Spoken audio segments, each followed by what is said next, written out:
Hi everyone, welcome back to my channel, and if you're new here, welcome. Today we are in the park, and I kind of wanted to do like a short testimony video because it's been 1 year, yay, since we've been following the Lord. And I grew up in church, and I'm going to talk about that a little bit in my story about how I kind of fell away and I went on my own path. But it's been 1 whole year since we've really been just on fire for God. We've been dedicated to the Lord. I got baptized. So yeah, I just wanted to give like a quick little intro, and then we'll get into the testimony. So my story, I would say it begins like in my childhood. Like I said, I grew up in the church. I've been going to church since I was in my mother's womb. She told me the other day, we were talking and we had lunch, and she said that she went to a women's camp and that she had the same experience that Elizabeth had, where the baby received the Holy Spirit while it was in the womb. And she said that she had that while she was pregnant with me. She was 8 months pregnant, and she went to this woman's camp and she was there praising the Lord. And she said that she felt me in her belly, like literally jumping and just being like praising the Lord while I was in her stomach. And I think about that now, and I'm like, oh my gosh, like that's so funny that, you know, even as children, we always know to serve the Lord, and we know that that is our dad, and we recognize that. So I don't know, I thought that was like a little funny story. And so yeah, I've been raised in the church, and we used to go to like an apostolic church when I was younger. And then when I was about, I would say like 16, I think that's when things got pretty bad. I was a really angry kid. I had a lot of issues at home, and it was just a really dark time. I was dealing with a lot of depression, and I was just going through a lot. Like it was a really dark time for me, and I was just asking the Lord to give me just a break. I just told him, I was like, God, I just need a break. I need a break. I can't catch a break. Like it was so much stuff that was going on at home. And you know, at the time, I really did blame my parents because, you know, our parents are not perfect, but I really did blame my parents. And I would say, you know, like, you know, my parents, they're this and they're that. And honestly, I was also the problem. Like I said, I was really rebellious. It was always my way or not at all. Like I really was just very stubborn. I was a stubborn kid. And you know, stubbornness is not bad, but I think in the way that it came out, it was bad. So now the Lord loves my stubbornness because I'm so stubborn for the Lord that I literally cannot, like, I can't go away. That is my stubbornness. I'm stubborn to following and faithfully being with the Lord. But back then it was way different. It was like not good. And I was an angry kid. I was stubborn. I was mad all the time. And then I was also like depressed. So it was all types of things. So when I was 16, I decided to move out of my house, and I went to go live with my grandma because I said, the heck with this, I'm done with this, I'm moving out, I'm gone. So I packed up all my stuff, I moved in with my grandma, and I was staying there for, I would say, until the end of high school. So I was staying there, and that was like the push of me getting like thrown into the world. Like I now was pretty much living on my own. I was paying rent. I bought my own car. I had my first boyfriend. I was just doing whatever I wanted, whenever I wanted, and nobody could tell me anything because I was gonna do what I wanted. And it was a time that was very destructive.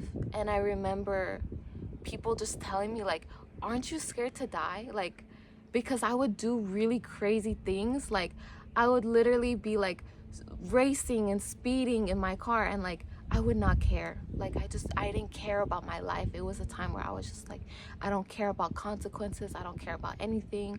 You know, I don't feel loved. I don't feel appreciated by my parents and being at home. So it was just hard. And I'm gonna try and get through this video without crying, but woo. it was just a really, really just dark time. And then, I was supporting myself because I was always raised with the mentality that I can just do it on my own. I don't need anybody else. And I'm still like that. And the Lord, He's really been teaching me, like, just Emily, just let that go. Just stop being like that. Stop being so stubborn. And it's crazy now. It's crazy now to like be here and just knowing the life that I have now and the life that I used to live. It was crazy, So I give God all the glory and all the praise for how I turned out, because I really do think that the way that I was going down the wrong path, I either should have been dead by now, or I should have been, just pregnant and knocked up, somewhere crazy like that. And I don't know, it was just during that time of my life, I would say I was 17, 18 years old. It was, like I said, I had no parents, no parental supervision. Like I said, I was doing whatever I want, whenever I wanted. I pay my own bills. I pay my own rent. I pay my own things. So I don't need you to tell me what to do. That was really my mindset. I was like, well, I can take care of myself. So I don't have to listen to anybody else. And I really did have a problem, like, with authority. Like, I didn't like anybody. Literally nobody could tell me nothing. I was so prideful. And so just, I was just very prideful. But I still cared about people. But so the Lord, He took me out of that. So now He got me out of that place where I was living. I was living in Los Angeles for a while. And He moved me to the East Coast with my sister. So we moved in together, and I was living in Virginia. And I would say this was definitely one of the hardest times of my life. I was still 18 years old, and I was living with my sister, but I love my sister, but she was just always gone all the time. And I was living in a new state, a new city. Like, I didn't have any friends at all. Like, all my friends, all my family was back home.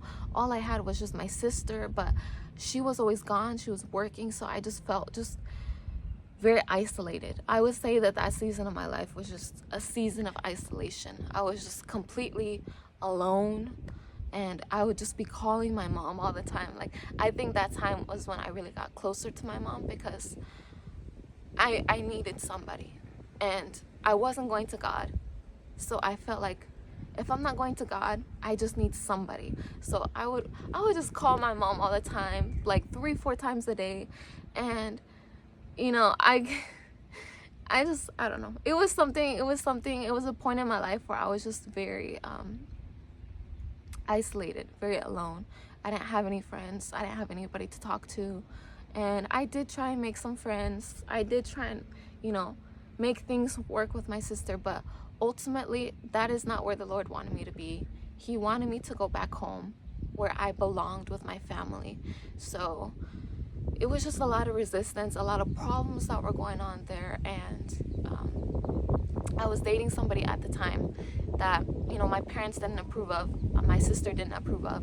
And it was one night where I was gonna go see him, but my mom didn't want me to go see him. My sister didn't want me to go see him. And we got into this huge argument. And, we were arguing and we were fighting. And they said, you're not allowed to see this man. We don't want you to go see this man. And I was so stubborn. I was like, no, I'm going to go see him because, I can do what I want to do. So they told me it's not gonna happen. They took away my phone, my keys, like my wallet, everything. They're like, you're not going. So I was like, okay, fine. I'm not gonna go. So I went out into the balcony, and I was like, I just need to cool off. Like, I can't be around you guys right now. I just need to cool off. So I went to the balcony. I was just there, and I was on like the edge, like right here. I was just dangling my feet. I was at the edge of the balcony. I had my legs in between the balcony, and my mom, she was calling me, she was yelling at me. She said, come back inside. So I said, fine, I'm coming back inside. Well, I have my legs like this. I stand up to go back inside. So I'm standing and I fall backwards. So I go literally overboard, over the railing, and I fall 3 stories because we lived on the 3rd floor. So I fell 3 stories to the ground. It was like a little grassy area, and I broke my bones. And that was, I would say, that was the point where I met God. And I say that because that really was the beginning journey of me coming back to the Lord and me following God again, was that accident. Because I remember I was in so much pain. I had broken my femur and I broke my left foot, and I was crying and crying and crying and crying. And my mom, she always taught us, if you're in need, call on the Lord, call on God. So in that moment, nobody else could help me except for God. So I just called on God and I said, God, just help me get through this pain. Help me get through this pain. Help me get through this, because I'm suffering so badly. Like, I'm in so much pain. And the ambulance came. They took me in the ambulance. They gave me fentanyl. They gave me oxy. They gave me a bunch of pain medications to help, relieve myself of the pain. It didn't work. We got to the hospital. I'm screaming in pain, excruciating pain. I was just crying, like my eyes were crying, and I'm in so much pain because I broke my leg and I broke my foot, and I fell 3 stories to the ground. I have grass in my hair, I have bark, I have dirt on my face, like I have scratches all over. It was so bad. I'm calling on the Lord. I said, God, just help me get through this, help me get through this, help me get through this. And at that point, I had not been to church in years. It had been years. The Lord, I would say that I stopped going to church because I had a lot of church hurt. So I got hurt in the church, and I just decided, I'm just not gonna go back anymore. So basically that's what happened. And then after that, so I'm in the hospital, I'm in so much pain. I don't know what to do. And they try and give me like a shot, and it doesn't even work. Like, it's still, like, it's numbing all over, and it's still not working. And I'm like, why is this not working? Like, what's going on? And I just don't understand, like, what is happening to me? Like, how did I get in this situation? So they put me through like an MRI scan, and then they did they took me through surgery and everything as well.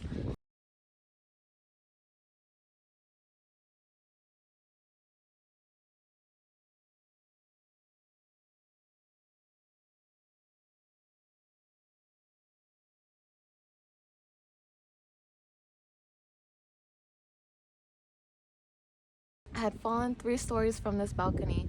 I'm in the hospital. They took me through surgery. They said, you have internal bleeding. We have to take you through immediate surgery, because if we don't, then we're gonna have to amputate your leg.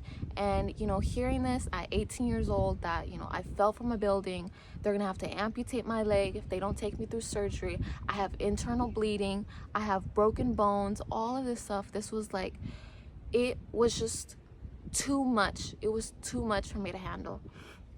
And so they took me through the surgery. They put stitches on me. They put a metal plate in my leg, and I had to go through physical therapy. And I had a walker. At 18 years old, you see this little girl, and I'm just over here with my walker. And then from there, I was using crutches. My crutches. I had a boot on my leg, and eventually I got better, I healed, and I was like, okay, I'm finally doing good for myself. I'm finally recovered. I'm finally healed. I'm finally able to walk again. Like, I'm finally just okay. I'm fine. And I remember during that time of my life, I just felt like I wasted so much time because of that accident. Little did I know later that was God preparing me for the next point of my life. So the next point of my life, I moved back to LA again. I was there for a little while. Things didn't really work out. I ended up homeless, and I lost my car as well. So not only did I break my bones, I had to learn how to walk again. I lost my car. I was homeless for a little while. I was so stubborn, I didn't want to call my mom. And I didn't want to tell them, like, hey, I'm in a really bad place in my life. Like, can I please come home? I didn't want to do it because I had so much pride. I was just like, I can do it. I can figure something out. I can do this on my own. I don't need anybody else. I can just do it on my own. I don't need anybody. And it got to the point where literally I had nothing. Like, I didn't even have clothes. And while I was in the car accident, it was a freak accident, by the way. A deer had came into the road, and I hit the deer, and literally it completely totaled my car.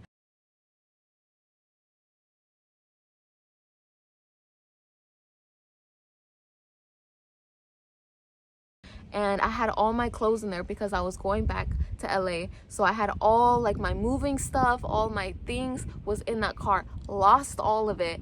Had no clothes, no shoes, nothing. Like, I literally lost everything. And it was crazy. I don't even know how the Lord, got me through that. I just remember, I just remember just being like, everything is gonna be okay. I know it looks crazy right now. I know I don't have any clothes. I know, I just had this really bad accident, and, but everything is gonna be okay. Like, I just kept telling myself that everything is gonna be okay. Everything's gonna be okay. And so I finally just decided to just call my mom, and I said, hey mom, can you please pick me up? I'm homeless. I have nowhere to live, and all this stuff happened. Can you please just come pick me up? She drove down to LA. She picked me up. We went back home. Little did I know, like 2 weeks into me going back home, I found out I was pregnant. So now I'm pregnant, and I have no job. I had not been in school. I decided not to go to college because I just felt like it just wasn't for me. So I had no education whatsoever other than high school, and I'm pregnant, and I'm like, oh my goodness, like, what am I gonna do? So I called the father, and I told him, I said, I'm pregnant. I don't know what to do. Like, what do you think we should do? He wasn't in the same area as me anymore, so we were living in 2 different places, and he was gonna go away on a trip, so he was gonna be gone for a long time. And he was like, well, you can't keep it. You can't. Like, it's not the right time. It's not the right moment. And internally, like, I always really wanted to be a young mom, and I really, really did want to keep it. Like, I just felt like, well, if I have this kid, at least I'll have something, because I lost everything else. But he kept telling me, you can't keep it. You're not going to be able to take care of it. I'm going away on a trip. I'm not going to be there to support you. You don't have anybody. And that really got to my head. Like, I'm too young. I can't keep this baby. So he paid for me to get rid of it. He sent me the money. He said, here, get rid of the kid. We can't have it. So I went through with it. I got rid of it, and I didn't tell anybody at the time, not even my family. And it was again, like I said, it was a really dark time. It was really hard for me because I had so much guilt, so much shame, and I felt like I literally got rid of something that God gave me. Like, and it really did feel like that. Like, I felt like I had done this terrible thing, but what can I do now? It happened. It already happened. What can I do now about it? So I decided to go back to school. I decided to go back to college, and I got a job again.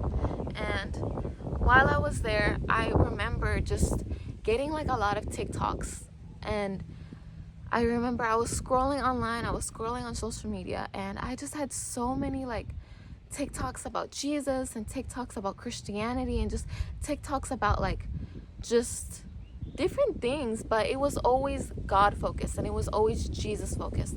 And I remember, watching these TikToks, and they just kept popping up on my feed. And I was like, why does this keep popping up on my feed? And it just kept popping up. And I remember there was this one TikTok that said, if you were to die today, do you know where you're going? Are you going to hell or are you going to heaven? And I remember just watching that TikTok, and it took me by surprise. And I was like, oh my gosh, like, I'm going to hell. Like, and it scared me. It scared me really bad because I had that conviction from God. Like, Emily, if you don't change your life, you're going to go to hell. You haven't been living your life for the Lord. You decided to go into the world. You decided to take that path, You committed all these sins, and, you haven't even repented. So I just remember, like, I need to go to church. And I remember that was like the first thought that I thought about was, I need to go back to church.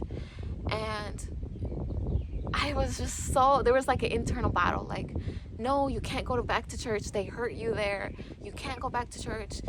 It's only hypocrites and bad people that go to church, and you're not going to be comfortable there because you're a sinner and you can't go back to church, and it's just not going to work out for you. But then on the other hand, I was like, well, if I don't go back to church, I'm going to go to hell, and I really need to start following God again. So I decided I'm going to go back to church. No matter what happens to me, I'm going to go back to church.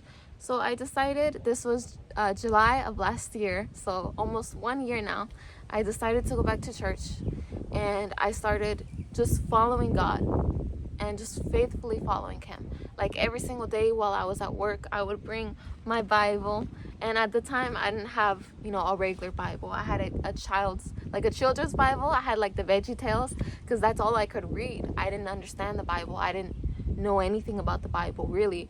And that's crazy because I grew up in the church, but I didn't learn anything. I just sat there on Sunday. I just sat in the seat. I didn't even pay attention to the preachers. Like, I really was just, I never knew the Lord. And so I decided, okay, I'm really going to take this seriously because I have nothing else. I literally have nothing else. So I was reading my Bible here and there, and, I started going to church, and slowly but surely, God started to convict me of things, and God started taking away things from my life, and He was pruning me. It was like He was pruning away all of the dead ends, all of the things that He didn't want me to have anymore. And, I was engaged. I had a fiance at the time. I had to cut that off. I would listen to music. Music for me, I love music. I had to literally get rid of all the music that I previously enjoyed. And, I had to cut off some friendships. That was really hard too, because I was like, God, I've had these friends for 7, 8, 9, 10 plus years, and you want me to just get rid of them? Like, I've known these people since I was a little kid. And He was like, get rid of them. They're not at the same place where I have you at right now.